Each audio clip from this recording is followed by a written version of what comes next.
My friend, a mutual friend of mine, sent me a friend request about 8 months prior for Chris, my husband, and I deleted it. I had no interest in dating anyone. I wasn't looking for a boyfriend. I was working, I was goal-oriented, I was a dreamer. I have always been a dreamer. I've always wanted everything in life to be perfect. So anyway, fast forward, in a dark place, all of a sudden I get a friend request from Chris. I said, what the heck? I'll never meet him. He's just a Facebook friend. I have a million of them. Nothing's gonna come of it. Well, 2 weeks later, we finally meet on a blind date, and ended up falling in love with him. And I believe things happen for a reason. Things are placed in our life to bring us to the next stage of our life, good and bad. We just have to take all of it with us. And I choose every day to wake up. I choose to put my makeup on. I choose to put a smile on my face, because I am conquering my life, and nothing else is going to take my life away from me. Thank you for the food. Thank you for the first I see. Thank you, God, for everything. Amen.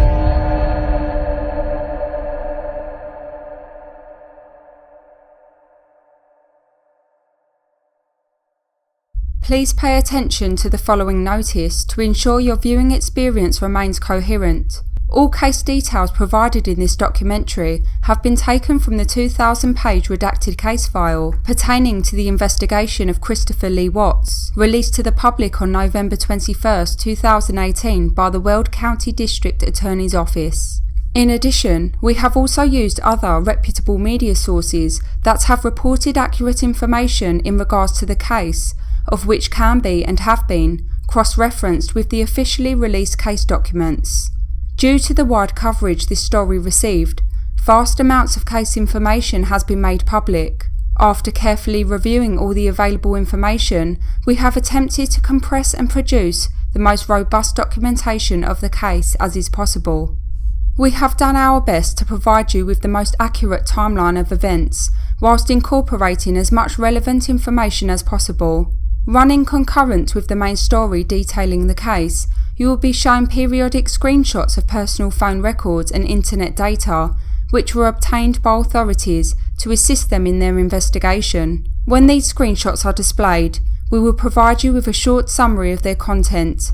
However, please do pause the video and read them if necessary, as their content will allow you greater insight and perspective, as well as a glimpse into the private affairs of those involved. Lastly, before we proceed, we want to pay our deepest respects to the victims of this horrific crime, as well as our condolences to the mourning family and friends for their loss. May Shanann, Bella and Celeste Watts rest in peace.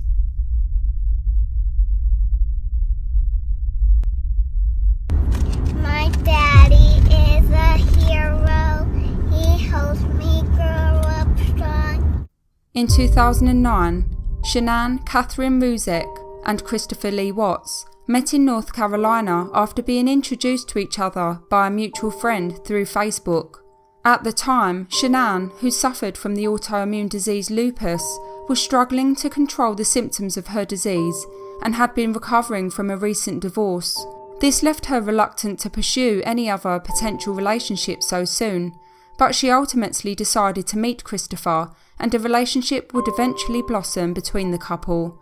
By 2011, Chris had proposed to Shanann, and the two were married on November 3, 2012. In 2013, the pair left North Carolina, where both their families resided, and relocated to Frederick, Colorado, where they initially stayed with their friends whilst their new residence was being built.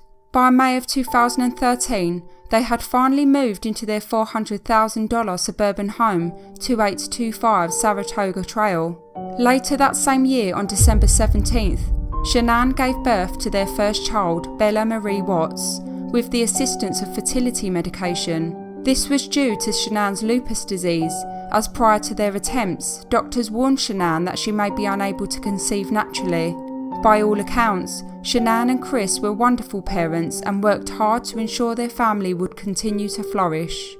Shanann had built a career in sales and was very efficient in her role, while Chris, a NASCAR college graduate, was a highly skilled mechanic.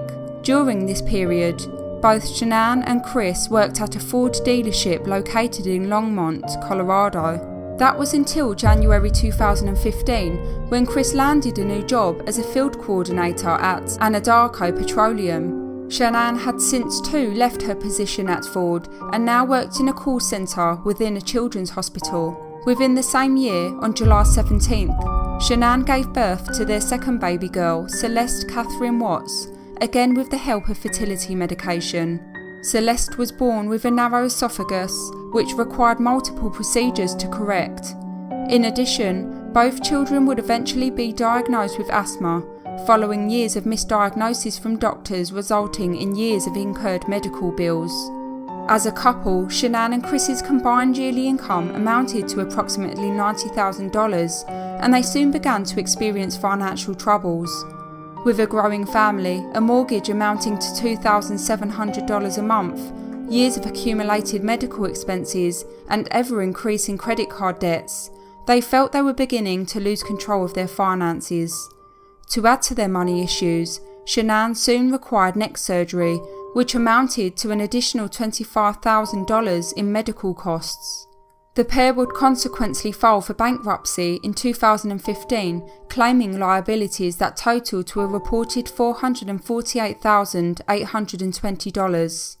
By 2016, Shanann had left her position at the Children's Hospital, opting instead to work from home in direct sales. She became a brand promoter for the multi-level marketing company Lavelle, where her skills in sales saw her quickly climb the ranks and become a rising star within the company. Internet records show that Nicole Kessinger, a fellow co-worker of Chris Watts at Anadarko Petroleum, searched the internet for the name Shanann Watts for the first recorded time on September 1st, 2017. I think I met him sometime in June, probably early June. It might have been May. Did he mention the children's name or his significant other's name? I didn't know his significant other's name for a while. Shanann Watts and her two daughters vanished on Monday. By early 2018, Shanann had built a stellar reputation for her sales performance at Lavelle and was now earning $65,000 to $70,000 a year. In May of the same year, her ever-growing accolades had earned her a feature in the company's in-house magazine, and the whole family would enjoy the perks of Shanann's newfound career success. She was regularly sent on paid trips both statewide and abroad, where Chris, Bella and Celeste would regularly accompany her on her travels. Shanann's exceeding sales targets had even earned her a brand new Lexus 2016 RX, paid for her by her employer, which she was purchasing through the company's car allowance scheme. It seemed as though the couple's financial struggles were slowly becoming a thing of the past. Later that month, Shanann's good luck continued as she discovered that she had fell pregnant for the third time, this time without the use of fertility drugs. Filming her husband's reaction via a Facebook video, she revealed the news to his shock and amazement.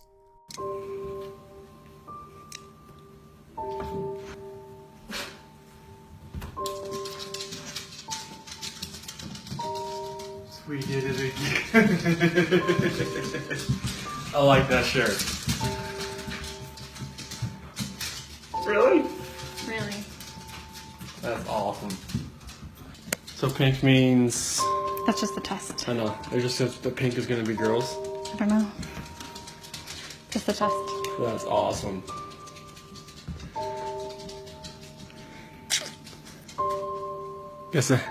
Guess when you want to, it happens.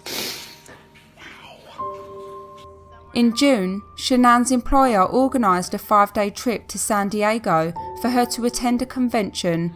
Flying out on June 22nd, she took her husband along, also treating the trip as a celebratory occasion. An excited Shanann also planned to have a gender reveal party, scheduled for August 19th, following her 15-week scan, due to take place on August 8th. Upon their return from San Diego on June 27th, Shanann, Bella and Celeste flew out the same day en route to North Carolina, embarking on a 6-week vacation, to visit family on both sides. Chris stayed behind in Frederick, Colorado due to work commitments, but planned to join them on the final week of the vacation. Chris searches the internet for information on tickets to Bandimere Speedway. Within weeks of their vacation, however, Shanann noticed a sudden change in her husband's demeanour. His communications with her gradually became delayed in response, and he began to offer excuses for his sudden lack of communication. As the vacation continued, Chris's sudden change in demeanour became more prominent. On July 7th, Nicole Kessinger, Chris's co-worker, calls Chris Watts at 12:09 a.m, holding a 2-minute conversation. This is the first recorded call logged between the two. Later that evening, Chris's phone connects to various internet routers located within multiple restaurant locations. The following morning on July 8th, Chris offers excuses to Shanann for not responding to her the night before. Later that same day, beginning to grow suspicious, Shanann responds. On July 14th, Chris Watts and Kessinger visit a museum together.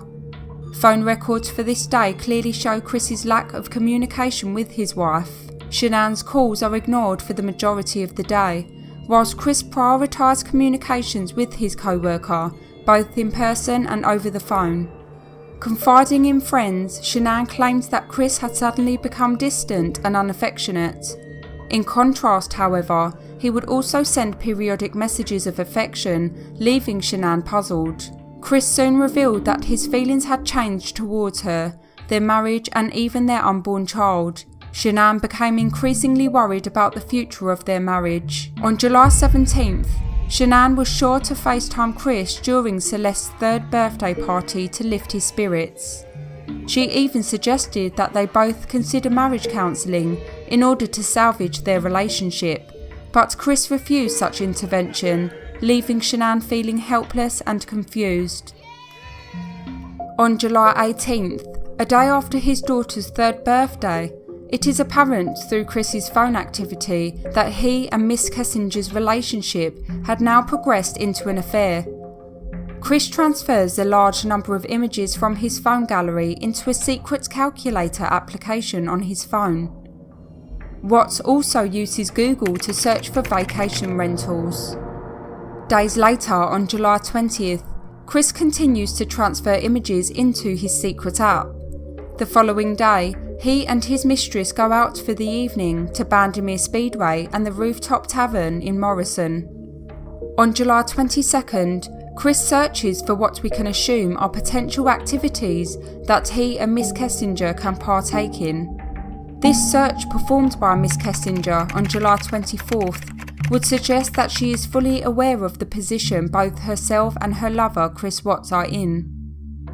That same evening, Shanann sends her husband a message, clearly frustrated and confused by Chris's sudden lack of concern.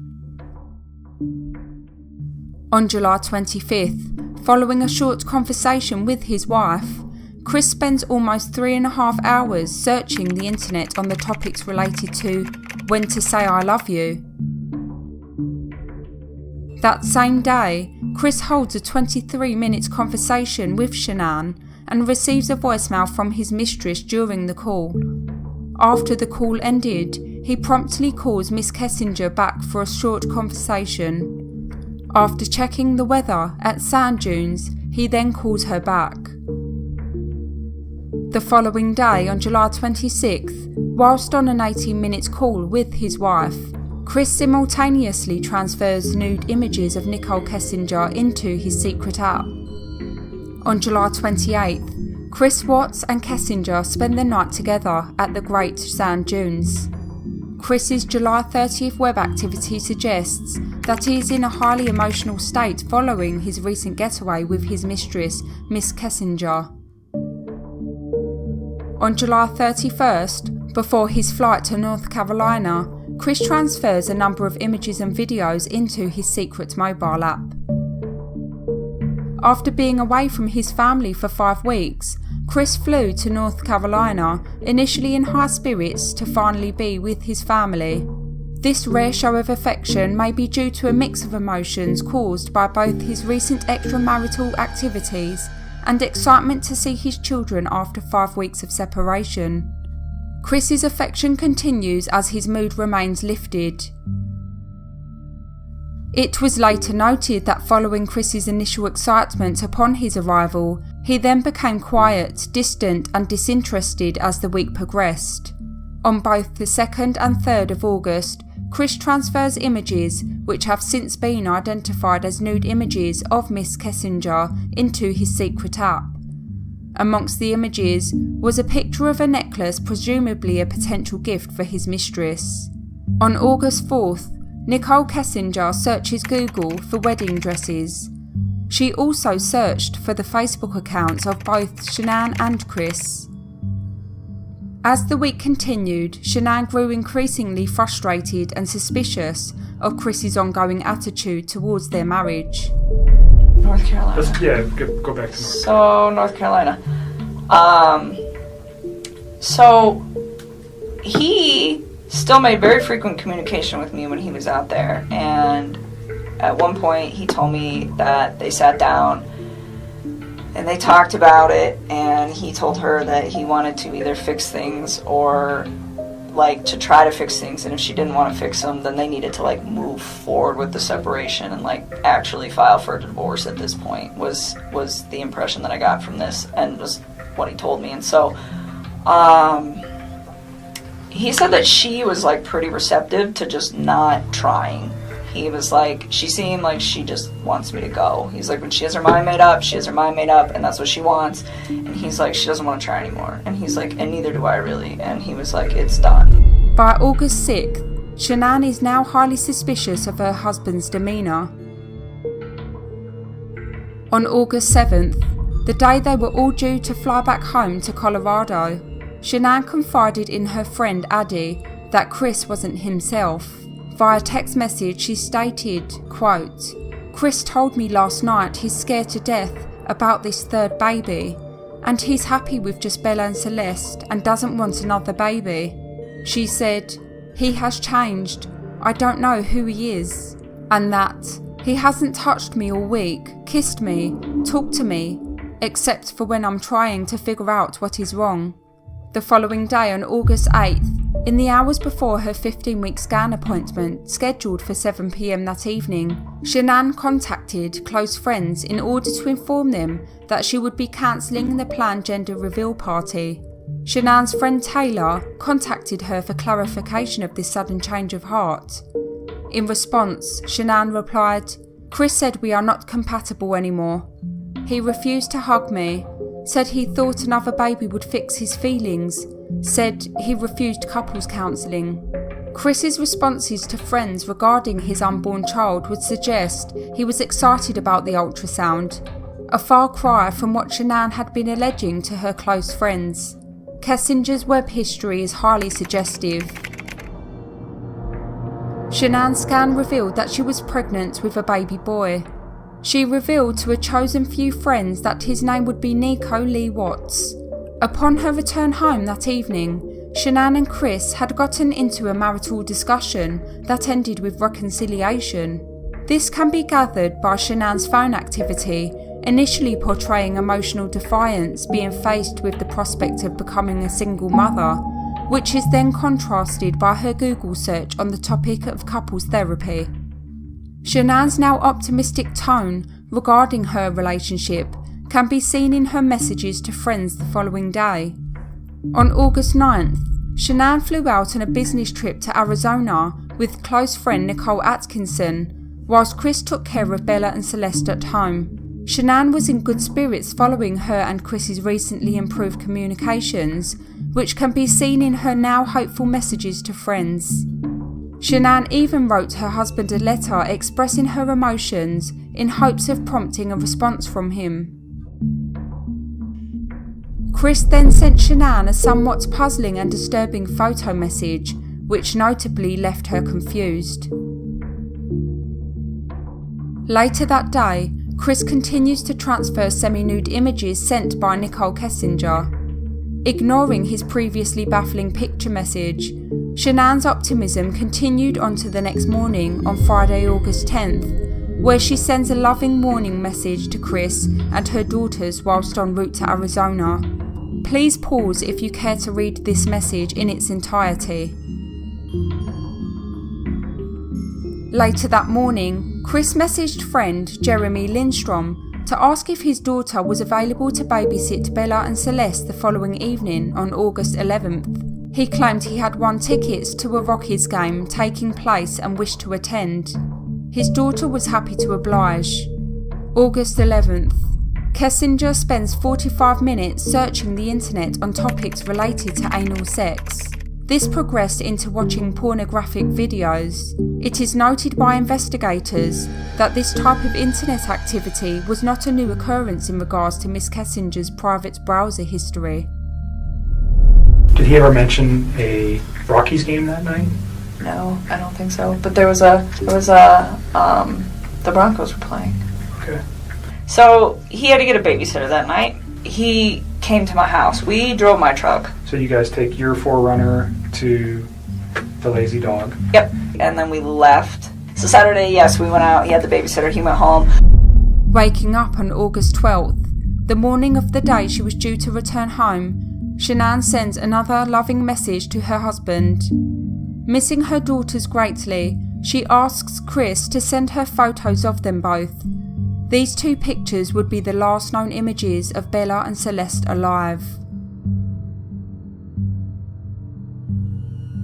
Later that day, Chris volunteers through co-workers to check a particular work site the following morning. In addition to other sites he was scheduled to attend to, Nicole Atkinson would later state that Shanann had been feeling very poorly during the trip, and she had made an appointment at the women's clinic back home, scheduled for 10 a.m. on August 13th.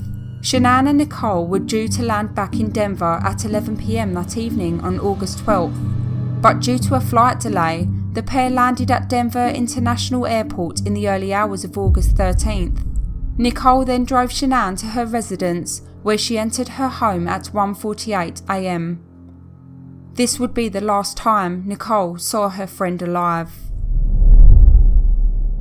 When I got home yesterday, it was like a ghost town. Like, she wasn't here. Kids weren't here. I have no idea where they went. At approximately 5:30 a.m. on the morning of August 13th, Christopher Watts entered his truck and left for work, leaving his wife and daughters in bed asleep. At 8:25 a.m, Chris stages a call to Shanann's phone. He then accesses the internet to search for the contact information for the school of which his daughters attend. He then calls the school, where he informs them that his girls would no longer be in attendance. Moments later, he calls the estate agents. At 10:10 a.m, Chris searches the internet for the lyrics to the song Battery by Metallica. Later that morning, friend Nicole attempted to call and text Shanann's mobile in order to check up on her, aware that she had a scheduled doctor's appointment early that morning. But her attempts were met with no response. Thinking it highly unusual and out of character of her friend given to circumstances, Nicole, accompanied by her son Nicholas, drove to Shanann's residence. Arriving at the Watts home at approximately 12:10 p.m. that afternoon, Nicole knocked on the door and called out for Shanann multiple times, but was met with no response. She then makes her way to the garage doors of the home in order to establish if her friend's white Lexus was still parked inside. She saw that Shanann's vehicle was still parked in the garage and noted that the children's car seats were still affixed. Becoming increasingly worried, Nicole then returns back to the front door. The Watts home required a passcode to gain entry, and with prior knowledge of the entry code, Nicole successfully opens the front door at 12:17 p.m. However, the door only opens a few inches due to a security latch, of which can only be accessed from inside the residence. The security system installed at the Watts was linked to their mobile phones, notifying them if any doors were open without their knowledge. Upon receiving a notification following her entry, Chris immediately called Nicole at 12:18 p.m. She alerted him of the situation and urged him to return home immediately. In response, Chris tells her that Shanann was on a playdate, but Nicole was highly skeptical due to Shanann's unusual lack of communication. Once off the phone, Nicole and her son remained at the residence, continuing their attempts at contacting Shanann. Nicole was now frantically contacting friends and family. In hopes of alerting any occupants inside the house, the home security system was purposely triggered at 12:27 p.m. Receiving another notification on his phone, Chris called Nicole immediately and instructed her and her son to leave the property, asking them to not call the police or kick the door in. Nicole then drove to Shanann's health clinic, where they established that she hadn't shown up to her 10 a.m. appointment that morning. Nicole and Nicholas then rushed back to Shanann's residence, where they again attempted to make contact at 12:41 p.m, with no success. Notified again of her presence, Chris called Nicole, where he informed her that he was making his way back home, but was still an hour away. Following an agonising wait for Chris to show up, and still with no sign of his arrival, Nicole called him again at 1:31 p.m. At 1:40 p.m, Nicole then decided to contact the police in order to request that a welfare check can be carried out immediately. The first responding officer, Officer Scott Coonrod of the Frederick Police Department, arrived at the residence at approximately 1:50 p.m. Hi. Here, Nicole? Yes. Okay. What's going on? With Nicole's assistance, they successfully opened the front door, but as it did prior, the door only opened a few inches. The officer then proceeds to announce his presence into the home, in hopes of prompting a response from any occupants inside, but he was met with silence. He noted that all doors and windows were closed and locked, leaving no way in. The officer then notices that the home's garage doors had a security system which required an access code to open. Nicole then tells the officer that she had already contacted Chris multiple times, but feared he wasn't coming due to his lack of urgency and not arriving on the multiple times he said he would arrive. Do you mind calling him and seeing if we can get a passcode to this and give me permission to go in? She calls Chris again at 1:59 p.m. to request the garage door's passcode, but Chris tells her the doors are not in working order and can only be opened from the inside. Minutes later, Officer Coonrod calls Chris back for clarification, where Chris tells the officer that the security system wasn't in working order, but that he was 5 minutes out and on his way immediately. Hey Chris, Officer Coonrod for the police department. So, do you have any idea where your wife is? Okay. Right. What my concern is her car's here. They're saying she is diabetic. I don't want her if she's upstairs and can't respond. Okay. About how far out are you?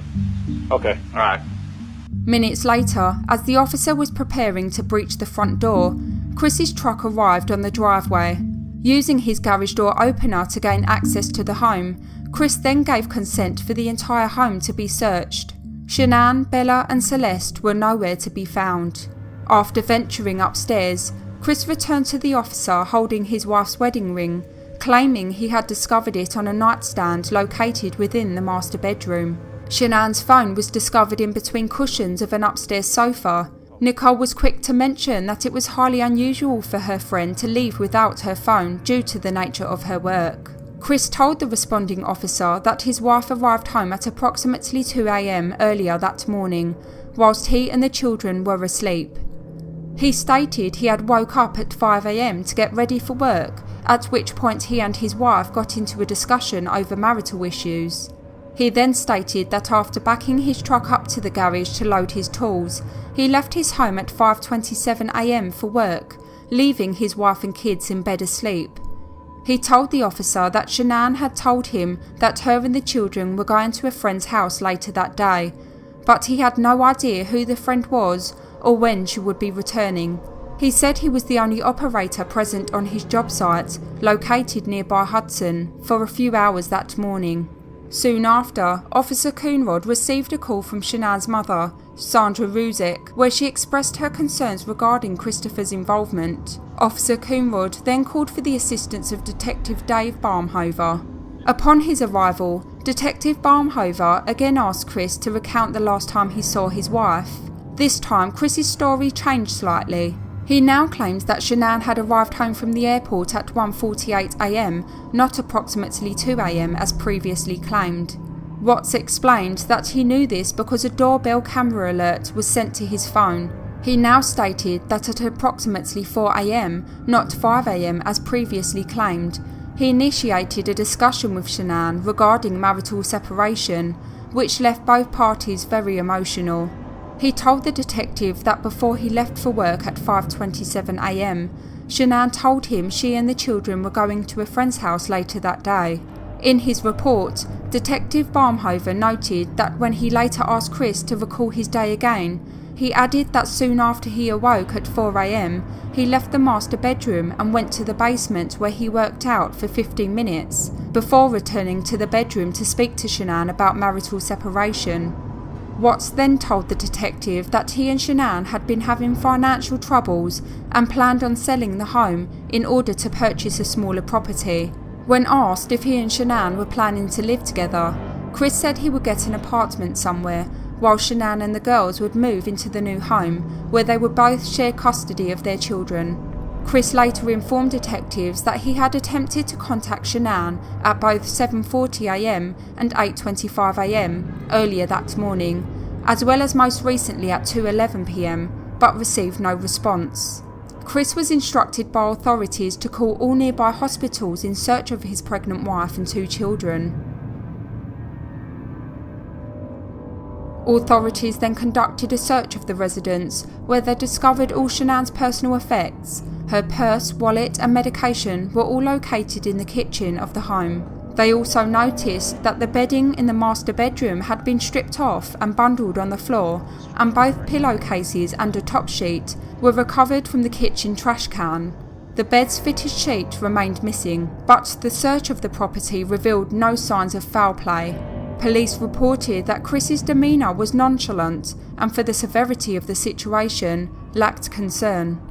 They also discovered Chris's work truck was fitted with GPS and proceeded to work on retrieving the data it contained to track his whereabouts following the disappearance.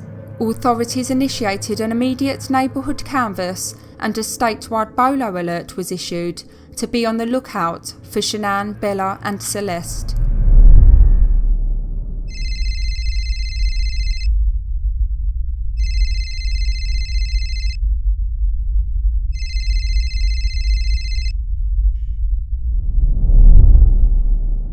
Playing the role of concerned husband, but by the next day the tone of the investigation had changed.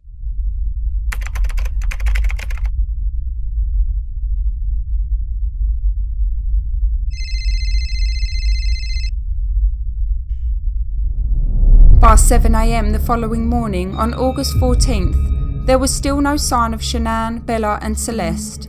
Authorities requested an immediate press release be issued and requested assistance from the Colorado Bureau of Investigation and ultimately the FBI. As local news networks began to catch wind of the escalating events, Denver 7 News were able to get an exclusive interview with Chris Watts outside his suburban home. During the interview, Chris pleads for the safe return of his pregnant wife and their 2 daughters. However, his televised appeal would not have the desired effect one would think. This was due to Chris's unnaturally calm persona and the lack of emotion he showed whilst the interview was conducted. Chris Watts, WATTS. Nicole called me when she was at the door, and that's when I came home. And then walked in the house, and nothing has vanished. Nothing was here. I mean, she wasn't here. The kids weren't here. Nobody was here. Shanann, SHANANN. What's your kids? Bella and Celeste. Bella's 4, Celeste is 3. Last night I had every light in the house on. I was hoping that I would just ran over by the kids running in the door and just like barrel rushing me, but it didn't happen. And it was just a traumatic night trying to be here. My kids are my life. I mean, those smiles light up my life. That's why last night was just horrible. I couldn't do it. I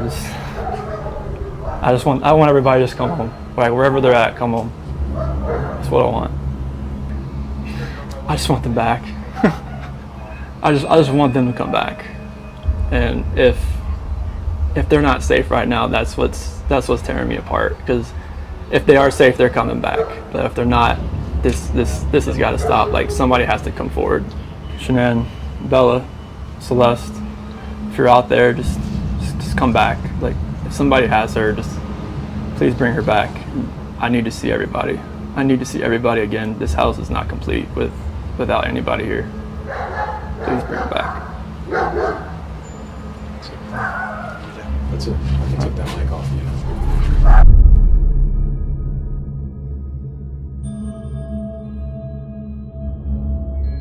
you. Authorities were already working diligently on the case and actively investigating all leads, including Chris himself.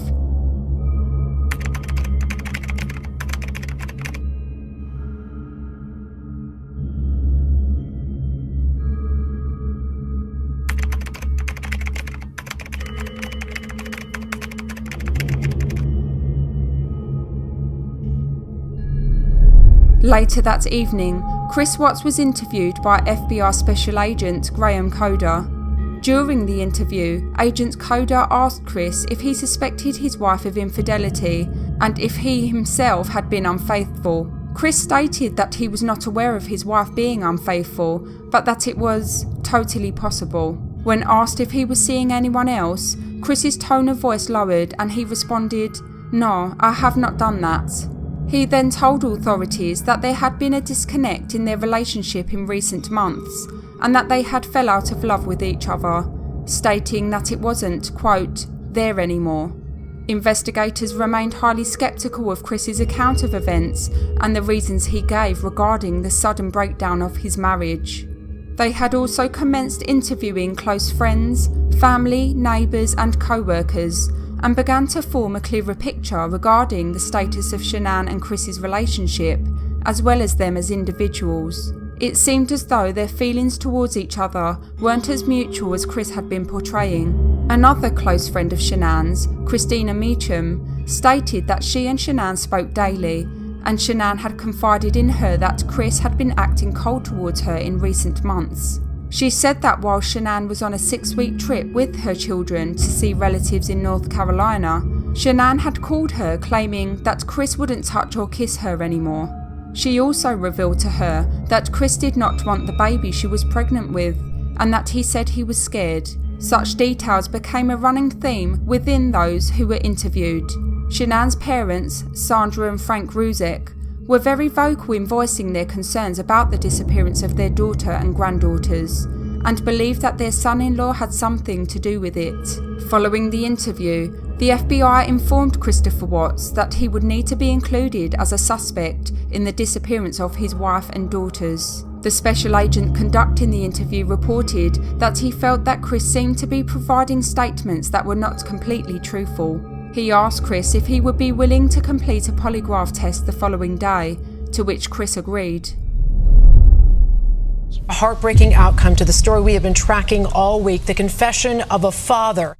On the morning of Wednesday, August 15th, hours before the polygraph test was due to commence, detectives were contacted by Tony Husky, Regional Security Manager at Anadarko Petroleum, Chris's employer. He told investigators that he had reviewed Chris's computer network traffic. He revealed that he had discovered emails between Chris Watts and a fellow female employee who he identified as Nicole Kessinger, and it appeared a relationship between the two began around June 2018. As previously shown, police records of Kessinger's web history showed that she Google searched the name Shanann Watts in September of 2017. This would suggest that her interest of Christopher Watts had formed months earlier than alleged.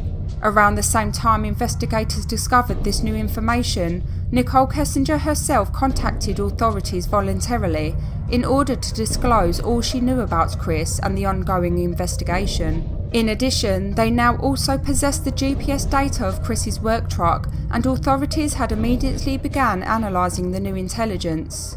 Investigators withheld this new information pending the results of Chris's polygraph examination. Following an in-depth pre-test evaluation, agents Tammy Lee commenced with the scheduled examination. Watts was asked 3 main questions over 3 chart repetitions, to which he answered no to each question. Regarding Shanann's disappearance, do you intend to answer all of the questions truthfully? Yes. Are you lying about the last time you saw Shanann? No. Do you know where Shanann is now? No. Did you physically cause Shanann's disappearance? No. Following his examination, investigators then conducted a post-test interview with Chris. They informed him that the conclusion of his polygraph examination indicated that he was being deceptive. As investigators pressed him on the results and advised him to tell the truth, he continued to deny his involvement in the disappearance of his family. Honestly, I do not know where they are at. If I could have my babies back home right now, I would. I want them back. I want everybody back. That is the God's honest truth. Simultaneously, whilst the interview was being conducted, authorities had arrived at site Survey 319 after following the GPS data retrieved from Chris's work truck. They completed a drone search of the site. During the search, investigators had discovered a bedsheet in the field near a tank battery. The sheet matched the bedding that had been recovered from the kitchen bin in the Watts residence. The search also revealed fresh movement of dirt consistent with the shallow grave site near the oil tanks. As the interview intensified and investigators pressed him further regarding the whereabouts of Shanann, Bella and Celeste, Chris continued to adamantly deny any knowledge, but revealed that he had been lying about his extramarital affairs. I didn't hurt her. I cheated on her. I hurt her emotionally. I cheated on her. I feel absolutely horrible about this, but I didn't go to the Rocky game. I was with her. I went to dinner with her. That 5 weeks I was alone, I was with her most of the time. Who is her? I don't want to get her involved in this. I don't want to ruin her life. She's a wonderful person. Like, I mean, she knew I was married, yes. And I told her we were going through issues, yes. I saw her, took my breath away. Referring to his mistress in the third person as she or her, he admitted that he hadn't attended the Rockies game as he initially claimed on August 11th, but was instead with her at dinner. Investigators told Chris that they didn't think his girlfriend hurt anyone, and that we should leave her out of it and get back to focusing on his wife and daughters. I don't think this girl did anything to hurt anybody. So, can we leave her out of it? Okay. Get back to your wife and your daughters. Okay. Where are they? That I do not know. Well, Chris, in the interview today, you weren't asked about infidelity. You were asked about... I was holding back from last night. We're very, very worried about your daughters and your wife. I am too. Okay. Chris continued to deny knowing anything about the disappearance and told investigators that the affair was all he had been hiding.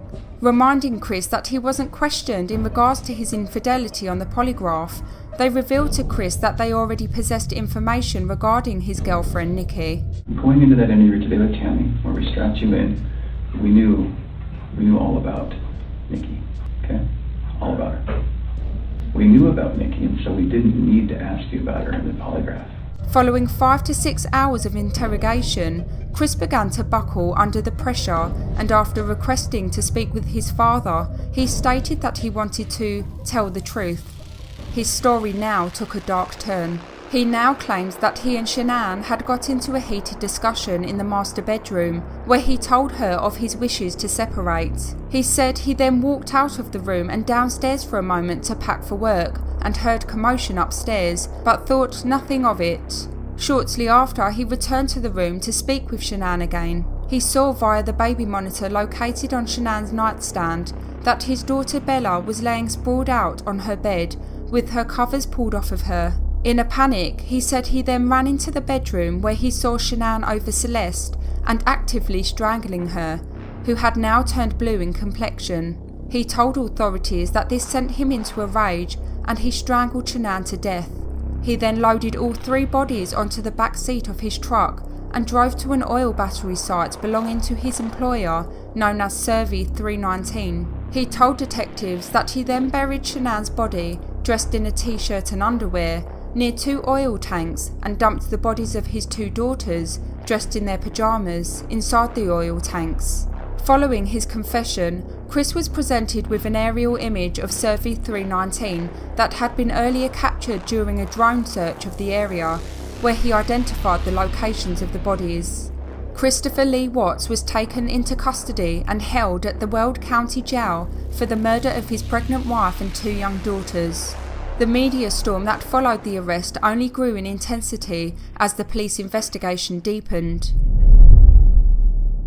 Developments in the murder of a pregnant woman and her 2 children. The husband of a pregnant Colorado woman confesses to murdering Her and his 2 daughters, it's a story we've been following closely now for days. Overnight, police towing this truck and collecting evidence at the home of a man arrested for the murder of his pregnant wife and 2 daughters. A heartbreaking outcome to the story we have been tracking all week, the confession of a father. Chris Watts went on TV Tuesday. If somebody has her, just please bring her back. I just want them back. I just want them to come back. Investigators returned to the family home last night and searched the house. Overnight, the Frederick Police Department issued a release saying Chris Watts had been arrested in connection with the case. Watts allegedly told investigators he will lead them to the bodies. He is now in jail awaiting charges. Wednesday night, the body of his pregnant wife Shanann was discovered on the property of one of his work sites. We have been able to recover a body that we're quite certain is Shanann Watts' body. We have strong reason to believe that we know where the bodies of the children are, and recovery efforts are in process. This quiet suburban home is where investigators believe the suspect killed his wife and 2 young children. It's believed all of their bodies have now been recovered. Shanann's brother says his sister was pregnant with a boy, Nico. Breaking this hour, the man accused of murdering his pregnant wife and their 2 young children told police that his wife was strangling the kids, causing him to go into a rage. This is Christopher Watts' story. He is claiming that his wife killed their 2 little girls, and then he killed his wife in a rage. The defense asked the judge to order the coroner to obtain DNA right away, and the defense indicates that the girls were likely strangled. The documents paint a picture of a fight between Watts' defense and prosecutors. In the end, a judge says he will not tell the coroner how to conduct his investigation or order him to get DNA right away. Motion denied. A 2-day investigation revealed Chris was actively involved in an affair with a coworker, which he denied in previous interviews. The mistress of the cold-hearted killer, they met at a Colorado oil company where they both worked. Watts told the woman he was in the final stages of a divorce from his wife, Shanann. Nicole Kessinger says she started dating Watts in June. When his wife was on business or visiting her parents, they saw each other as many as 5 times a week.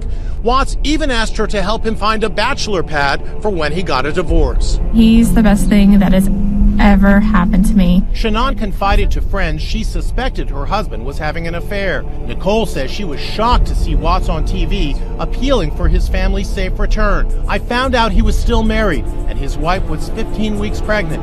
I thought, if he was able to lie to me and hide something that big, what else was he lying about? Mr. Watts entered a plea of guilty to all 9 counts. Those counts include murder in the first degree after deliberation as to Shanann Watts, murder in the first degree as to Bella Watts, murder in the first degree as to Celeste Watts, unlawful termination of a pregnancy as it relates to Nico Watts, and 3 counts of unlawful tampering with a deceased human body.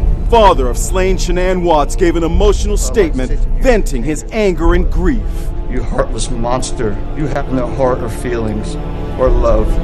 Prison is too good for you. This is hard to say, but may God have mercy on your soul. Shanann's mother reminded Watts of a heartbreaking video his daughter Bella recorded. My daddy is a hero. He helps me grow up strong. We loved you like a son. We trusted you. Your faithful wife trusted you. Your children adored you. As Watts strangled his wife, it would have taken up to 4 minutes to end her life. Then he smothered his 2 daughters.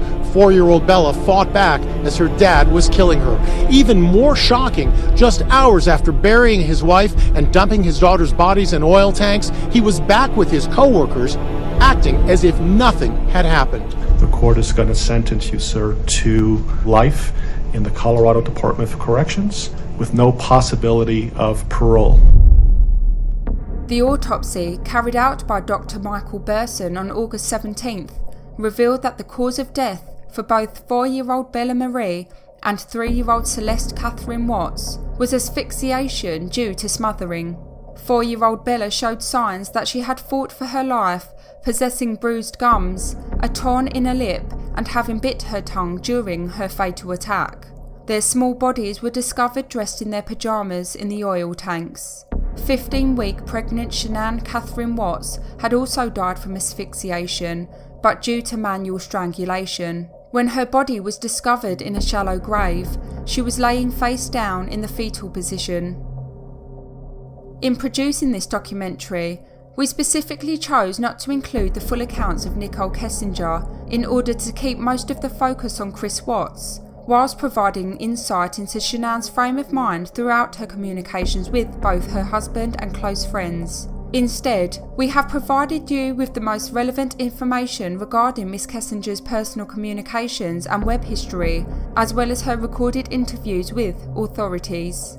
Judging by her final web search, performed 7 days following the murder of Shanann, Bella and Celeste at the hands of her lover Chris Watts, we can assume that she hopes to have the opportunity in the near future to tell her side of this story in full. If, however, you was and are interested in reading further into Nicole Kessinger's testimonies to police, you can find the link to the police case file in the description, as well as page numbers of interest, which we have provided for your convenience. Thank you for watching.